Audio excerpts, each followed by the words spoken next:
Part 1. A sudden ping shattered the late-night hush. I glanced at my phone and froze. I'm done. I've met someone better. Your things are in storage. Ava. The timestamp read 11:47 p.m. on a gloomy Friday, rain tapping the kitchen window of my Cedar Rapids apartment. My wife, Ava, should have been lounging at a Sedona wellness retreat on day 4 of her getaway. Instead, her message arrived with a screenshot. $120,500 siphoned from our joint savings into a private account. I set the phone beside my half-drunk latte, watching the steam spiral toward the dim overhead light. 16 years of marriage, shared laughter over pancakes, whispered promises before sleep. The ache of distance on business trips collapsed into 2 curt lines in a bank screenshot. For months I'd seen the drift. Weekend detox, escapes that kept stretching into full weeks, new designer coats she never dared wear around me. Phone calls that died the instant I walked into a room. Numbers are my world. I'm a forensic accountant, but I'd stayed silent when little alerts flickered. Late-night clothing charges, odd wire transfers just under reporting thresholds, someone logging into our Amazon Prime account in states I'd never visited. I justified it. She runs a Pilates studio. She needs outfits. She's expanding her brand. Yet perhaps my first mistake was believing those explanations. I pushed aside a stack of unopened mail and booted up my laptop. One hidden email account, Ava didn't know it existed, lit up with 3 urgent bank security flags.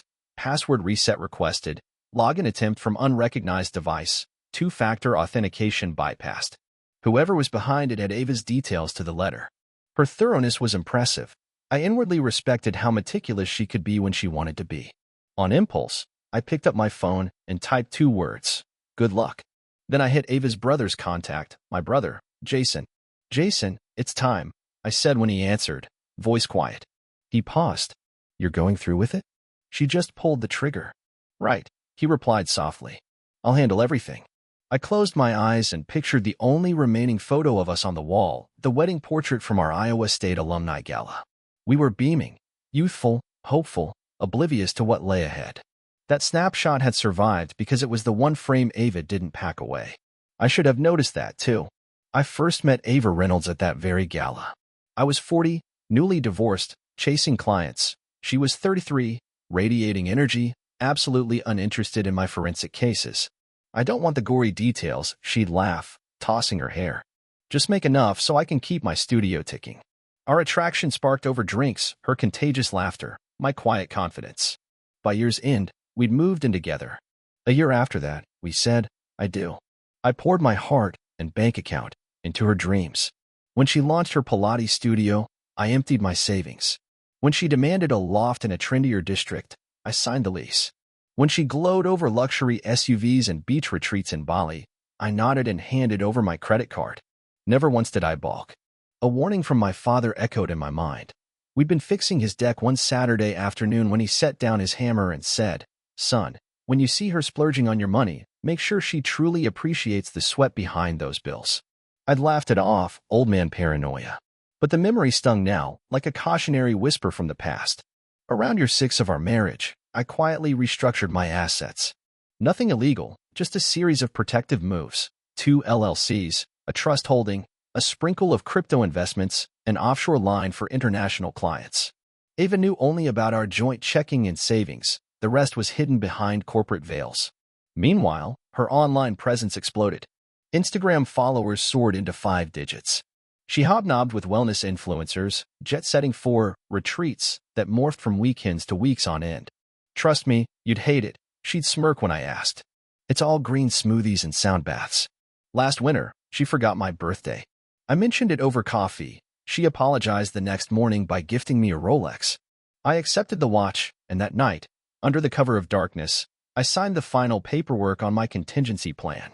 The subtle red flags I'd noticed suddenly crystallized into a clear shape I'd refused to see. At dawn, I brewed my coffee out of sheer habit.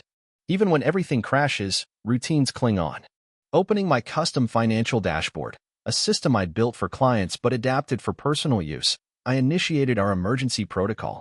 With a few keystrokes, I froze all joint accounts and cards, triggered fraud alerts on the $120,500 withdrawal, and notified my banking contact to expedite the review.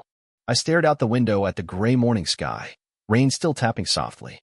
My life had fractured, but the pieces were now under my control. As the sun struggled to rise, I quietly braced myself for what came next. Part 2. I clicked send on the email that afternoon. A detailed packet of evidence showing Ava's financial misconduct, screenshots of transfers, bank statements, notarized affidavits, sent straight to my divorce attorney with one instruction: file immediately. Then I called my mother.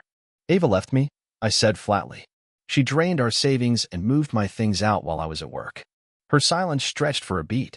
"Oh, Michael," she finally murmured. "I'm so sorry, but I can't say I'm surprised. What will you do now?" "What I've been preparing for years," I replied quietly. "Protect what's rightfully mine." Less than an hour later, my phone lit up with Ava's name. I declined the call. 10 more rings followed, then a terse text. "What the hell did you do?" "My money's gone and my cards won't work." I didn't respond. Instead, I drove to the storage unit she'd texted me, using her code to enter, and hauled out 2 battered boxes: my winter coat, my desk lamp, the customized laptop I'd built. Everything else, family photos, my father's vintage watch, mementos from our travels, was gone. A hard resolve settled over me. This was more than theft. It was 15 years of my life discarded without a second thought. I stopped at a coffee shop, ordered a black Americano, and opened my laptop. Using licensed investigative tools, I searched Trey Harmon Fitness LLC. The results confirmed my worst suspicions. Trey Harmon, the influencer Ava had been tagging for months, was deep in debt. 3 maxed-out business credit cards, an underfunded equipment lease he couldn't cover, and worst of all, a car loan co-signed by Ava just 8 weeks ago. I shut the laptop and checked into a modest hotel for the first time in years. Anger gave way to focus. Monday morning, I strolled into my office as if nothing had changed. My assistant, Sophie, looked up, startled. "Michael, I thought you'd take some time off." "Ava's called 3 times already." "Did she?" I leaned against my desk. "What's she saying?" "That there's a misunderstanding with the bank and she needs to talk to you urgently." I nodded slowly. "If she calls again, have her contact my attorney by noon." An hour later, the receptionist buzzed. "Your wife is here." "She's quite insistent." I sighed and walked to the lobby. Ava stood there in perfect yoga athleisure, sleek leggings, matching jacket, designer sunglasses pushed up on her hair. When she saw me, she plastered on that familiar smile. "Michael," she said loudly, drawing sidelong glances, "there's been a big mistake. The bank froze our accounts. Everything is locked." "Not a mistake," I replied softly, then louder. "You transferred funds without authorization. The bank flagged it as fraud." Her smile faltered. "This is our joint account. I'm your wife." "You're my soon-to-be ex-wife," I said evenly, "who emptied our savings and told me you'd moved on." Her voice dropped to a hiss. "You can't do this. I've already put deposits down on a new condo. I have obligations to Trey Harmon." "I know all about those obligations," I said, watching her color drain. "You think I wasn't paying attention?" She blinked, stunned. "You're investigating me?" "Just safeguarding myself from fraud." She squared her shoulders. "I deserve half of everything." I raised an eyebrow. "Half of what's in those frozen accounts?" "If that's all you want, fine. But if you think that's the extent of my assets," I gestured around the lobby, "you're about to learn otherwise in discovery." Without another word, I turned and walked away, leaving her to grapple with the silence. That afternoon, an email from Ava's new lawyer hit my inbox, a demand for immediate access to all financial records, plus a vague threat to expose supposed irregularities in my practice if I didn't comply. Amateur move. I forwarded it to my attorney with a single instruction: proceed as planned. By evening, messages from mutual friends flooded my phone, accusations of cruelty, pleas for reconciliation. Not one asked where Ava had been, who she'd been with, or what she'd done with my money. I let the calls go to voicemail. As I sat at my desk, the city lights twinkling beyond my window, a strange calm washed over me. This wasn't about revenge, it was about reclaiming my life. And I'd never felt more in control. Part 3. The clang of iron on rubber echoed through the nearly empty community center as I dropped the barbell to the rack. Not Ava's high-end Pilates studio, nor Trey Harmon's Instagram-famous gym, but the small rec center where I'd lifted for years, where I felt grounded. My forearms burned and my shirt clung to my back with sweat. After 20 minutes of presses and curls, I crammed my damp towel into my duffel and drove back to my hotel room. The snare was tightening, but this time, it wasn't around me. 3 days later, my phone buzzed with a call from my attorney. "Michael," she said, her tone clipped, "we uncovered something big. Ava's been siphoning funds from your joint account for over a year. tiny transfers at first, then ramping up to serious sums. In total, nearly $80,000 landed in various accounts. Some went to her personal savings, but most routed through an LLC registered to Trey Harmon Fitness. She paused, letting it sink in. We'll add financial infidelity to the divorce petition. The confirmation landed like a sucker punch. Ava hadn't impulsively bolted with her new boyfriend. She'd been quietly funding her future and his business with my money for months. That night, an anonymous text lit up my phone. You need to back off. Ava deserves better than you. Don't make this uglier than it has to be. Unknown. Trey Harmon? Getting tangled directly in this mess was interesting. Before dawn, I pulled into my brother Jason's driveway. He works in cybersecurity, perfect counterpoint to my financial forensics. We'd teamed up on investigations before, but this felt personal. Over lukewarm coffee, I laid out the story. I need every shred you can find on Harmon Fitness LLC. Bank statements, loan applications, credit reports, everything. Jason arched an eyebrow. We stick to legal channels, right? Of course, I said, though I'd never hinted at anything else. Just help me connect the public dots faster than anyone else. 3 hours later, Jason hit me with the results. Trey's gym isn't the success story he flaunts on social media. Behind the photos of happy clients and bright equipment, the business is underwater. All expansion costs, new machines, even those influencer trips were financed by high-risk loans, and recently, Ava's transfers. I leaned closer as he scrolled. Look at this. 4 months ago, Trey applied for a $175,000 small business loan, using gym equipment as collateral. That's standard, I said. Sure, but check who co-signed. Jason pointed. Ava's signature, Michael. And the loan terms specify joint spousal responsibility. She used our marital status to secure better rates. I closed my eyes. She'd put my assets on the hook for Trey's dream without a word. Anything else? I asked. 3 corporate credit cards maxed out, a luxury car lease, and the lease on a new commercial space, all co-signed by Ava, with your name buried in every line of the paperwork. Jason's face was grim. You're carrying all the weight here.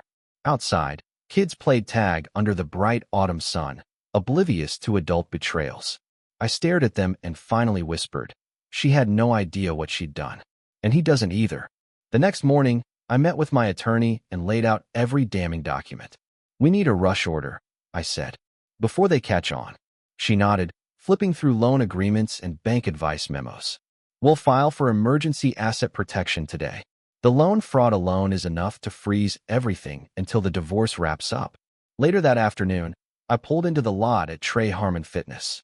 The building gleamed with floor-to-ceiling windows, motivational slogans streaked across the facade, and Trey's face grinned from a giant banner above the entrance. Inside, young enthusiasts in designer activewear bounced between selfies and half-hearted sets. Trey spotted me immediately. He was tall, far taller than his Instagram story suggested, with an orange-tinted tan and a grin polished enough to sell a car. He strode over, hand outstretched. You must be Michael Bennett, he said in a smooth baritone. Ava's told me so much about you. I didn't take his hand. Instead, I glanced at his signature-facing tooth and nodded. I'm sure she has. He lowered his voice, masking tension with practiced ease. Listen, man, we need to talk. Can we step somewhere private?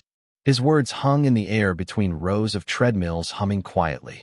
My heart was steady. This wasn't about confrontation anymore. It was about accountability. Absolutely, I said, and motioned toward a glass-walled office at the back. As we walked through the clatter of weights and the faint scent of rubber mats, I realized something. I had the documents, the evidence, and the law in my corner. Before Trey could spin his story, I'd already rewritten the next chapter of my life. And this time, I wasn't lifting alone. Part 4.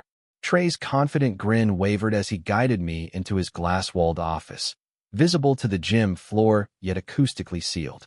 He clicked the door shut behind us and folded his arms. What can I help you with, Michael? He asked, voice glossy. I set a thick manila folder on his sleek desk. The soft thunk echoed louder than I expected.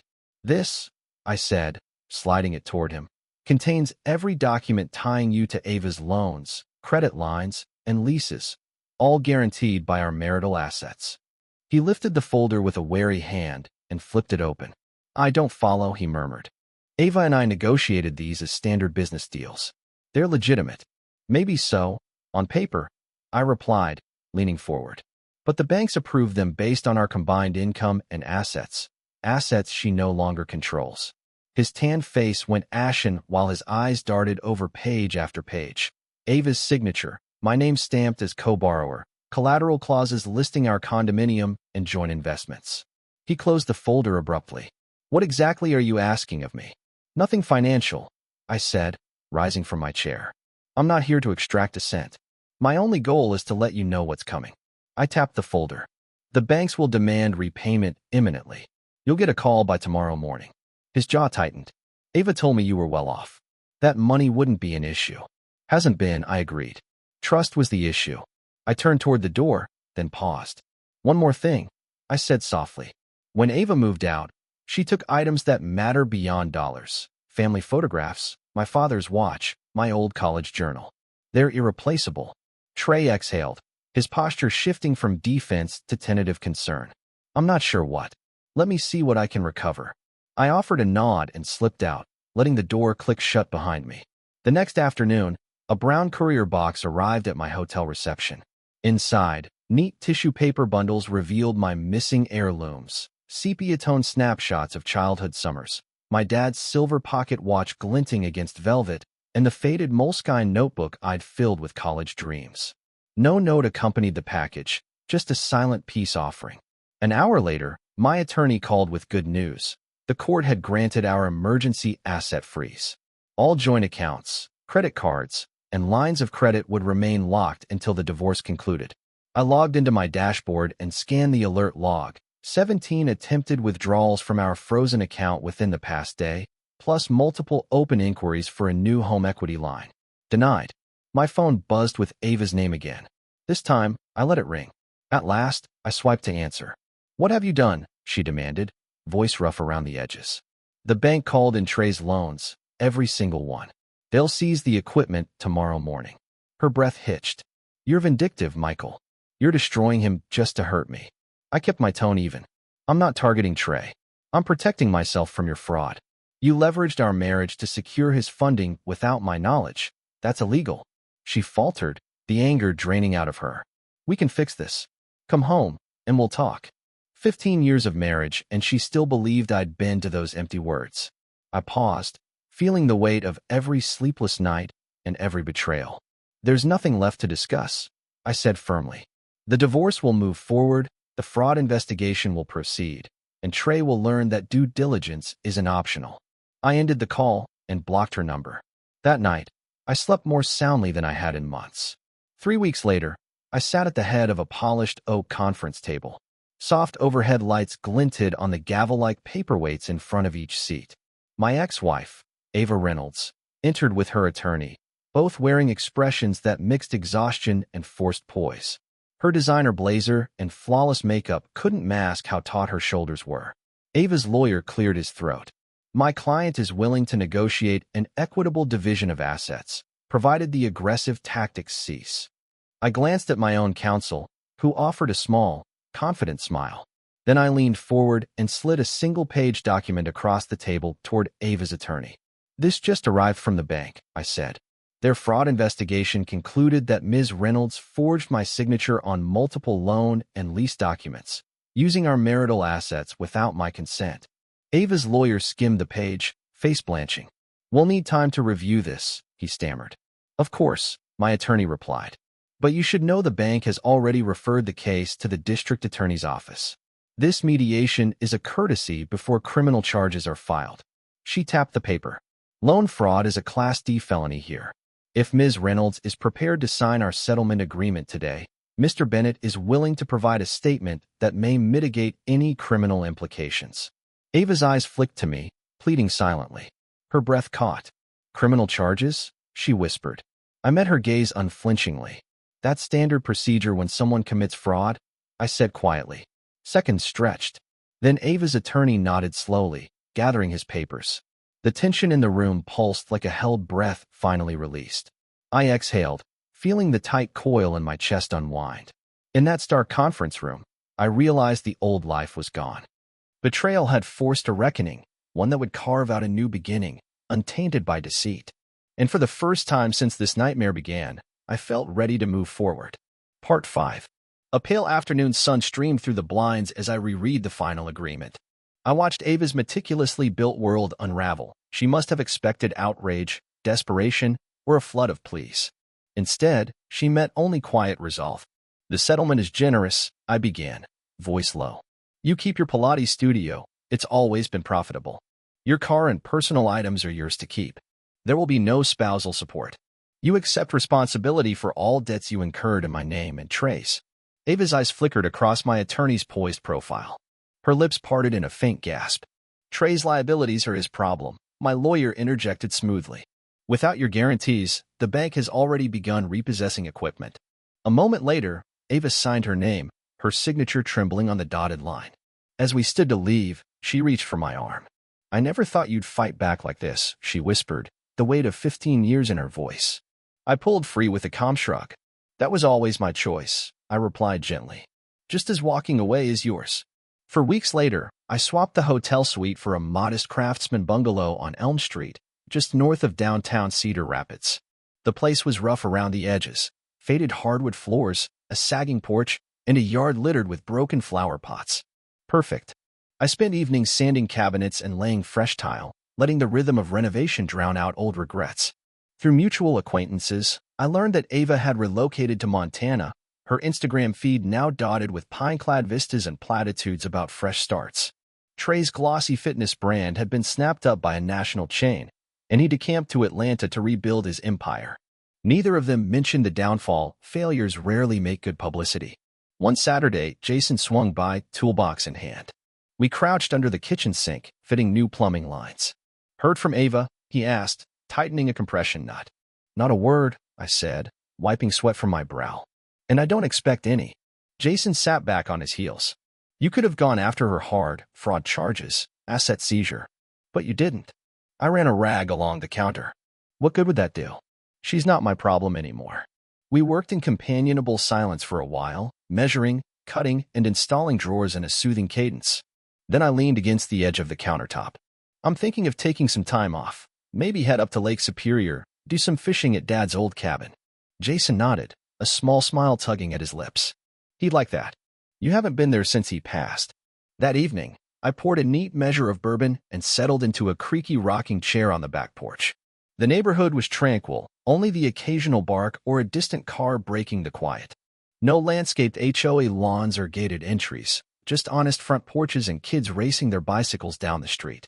I lifted my glass to the gathering dusk and thought about the last decade and a half, how I'd let someone else dictate my worth, how subtle warning signs flickered past me like streetlights, and how, in the end, preparation met opportunity. I felt neither triumphant nor vindicated, just unburdened. The next morning, I called the office. "I'm taking 2 weeks off," I announced, surprising even myself with the lightness in my tone. Then I loaded my fishing gear and maps into the pickup truck, locked the door behind me, and headed north. No agenda, no deadlines, just open highway and the promise of quiet water. For the first time in years, I drove without an invisible ledger of debts and resentments weighing on me, only the hum of the engine and the road unwinding ahead. The end.